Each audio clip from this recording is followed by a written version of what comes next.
A stuck knot adventure is very much an individual thing. The internal world, I mean, it's yours. You own it. It's within you.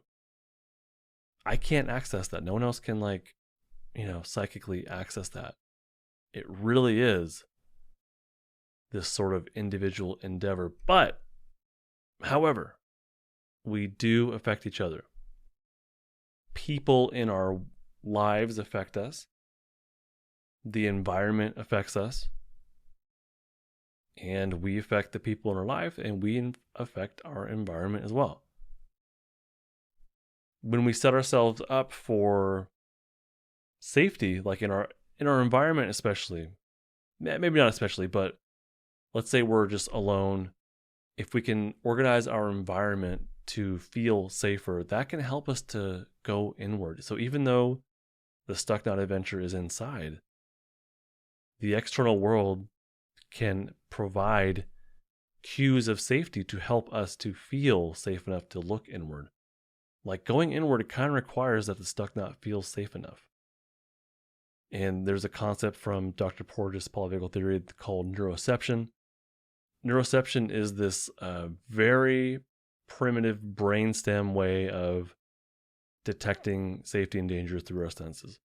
And through neuroception, we shift up and down the polyvagal ladder. If you don't know what I'm talking about, go to episode 101 and listen from there, episode 101 through 109, I would say. So neuroception takes information from the outside world and the inside world as well, but we're just talking about the outside world. So neuroception takes information from the outside world. That information gets taken in to the brainstem. The brainstem shifts up and down the polyvagal ladder based on needs for safety or danger, the needs for safety or mobilization or immobilization. So the outside world affects our internal world, but likewise, whatever state that we're in, we give off those cues to the outside world. My microphone in front of me is probably not going to have a lot of feelings about my internal world, but you might.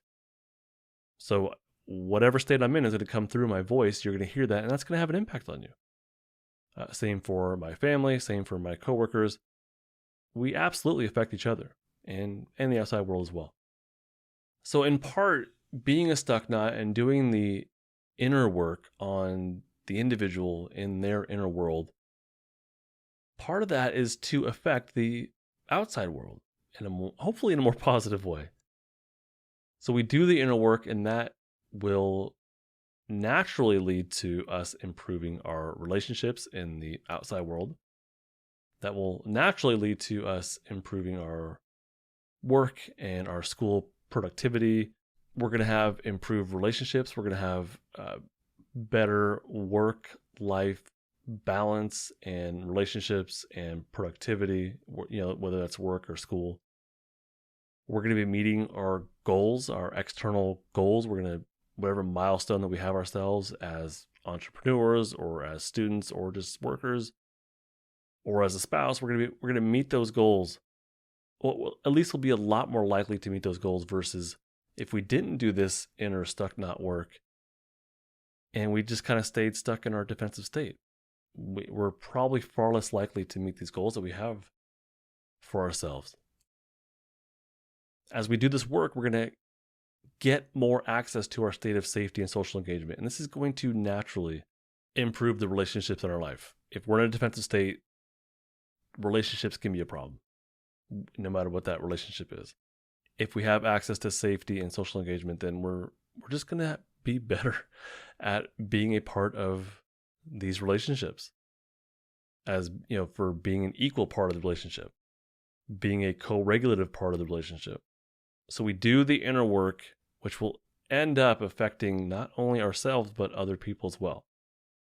So the stuck knot is exploring their inner world, their individual inner world, but they're aware of the external world, and they're also aware of the internal world. So the stuck knot is really, ideally, having a really nice balance of the internal and the external and realizing how these things affect each other and setting themselves up for success by manipulating the external world to increase the chances of their internal world being able to access the state of safety and social engagement.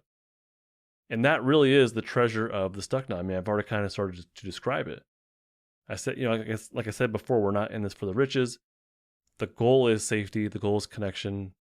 Safety for the self, connection for our interpersonal life, but also self-connection, just being more in our body, feeling more whole. The treasure of a stuck knot is going to be inner peace, calm, connection. And this is going to look different for each of us individually. What you get out of being a stuck knot, what you get out of looking at your inner world, that's going to be different than me and the next stuck knot. So it's going to look different for us all individually, but there might be some shared experiences. There might be a shared similarity that we discover. Like if you and I were to sit down and talk about, hey, what'd you discover when you went in there? After you put on your stuck knot helmet and you went inward, what'd you discover? And there might be some similar sensations. There might be some similar polyvagal shifts happening within us that we can identify with.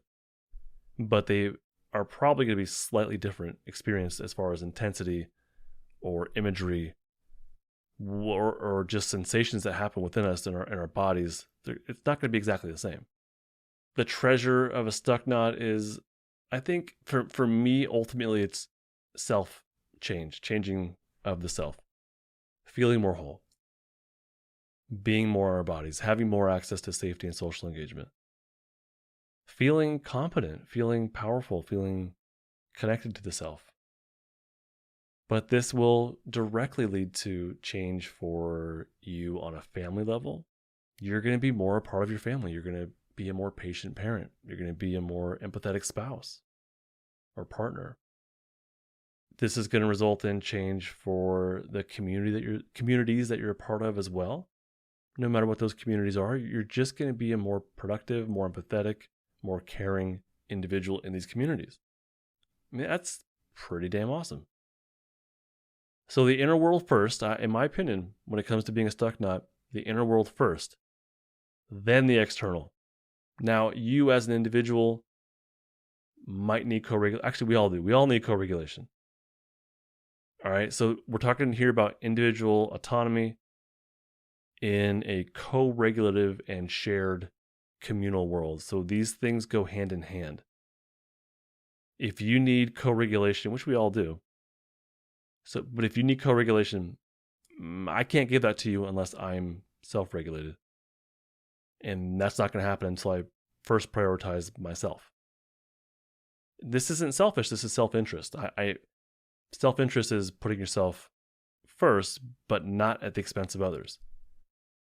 So in my opinion, I believe the stuck knot acts out of self-interest, which is to put themselves first as far as their own self-regulation, their own access to safety and social engagement, or the potential to have safety and social engagement.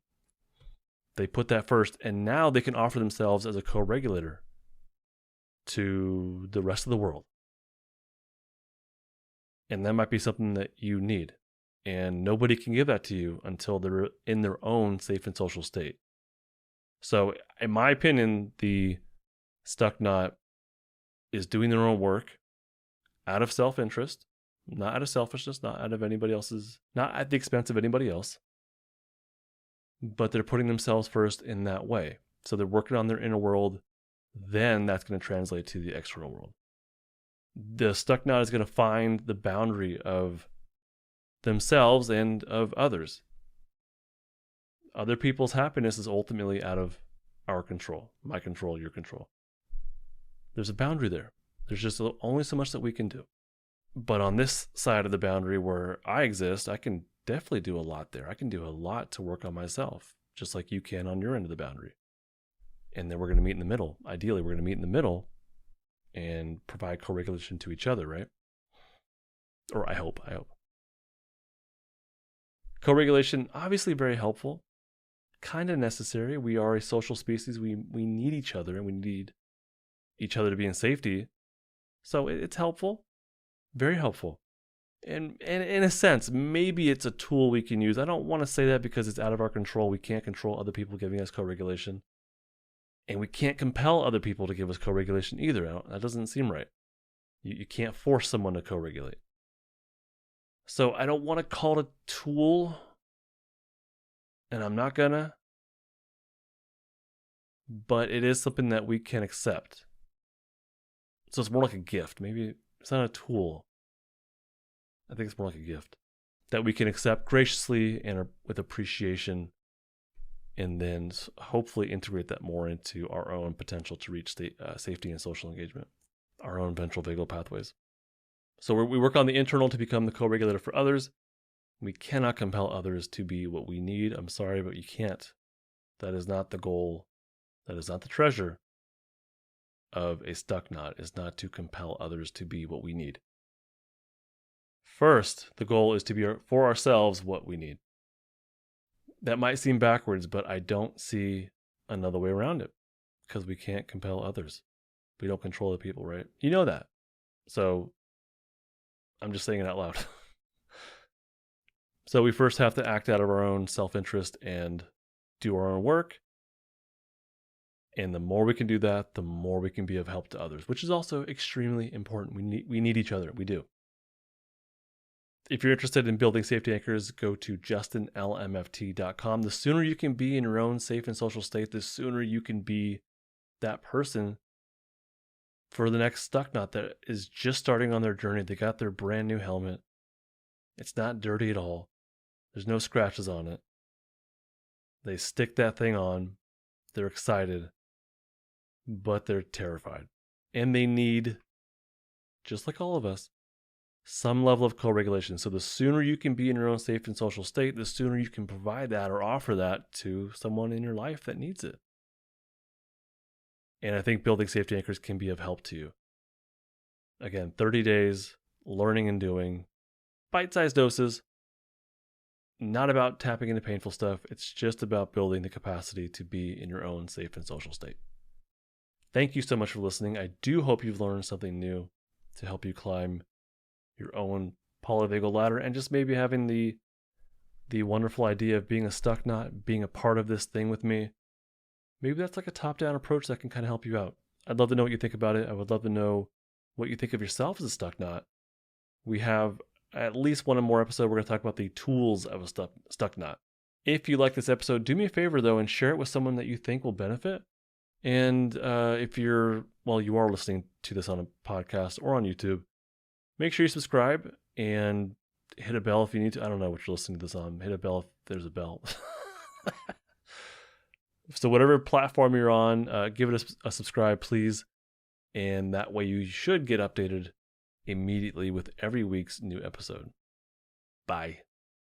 This podcast is not therapy, not intended to be therapy or be a replacement for therapy. Nothing in this creates or indicates a therapeutic relationship.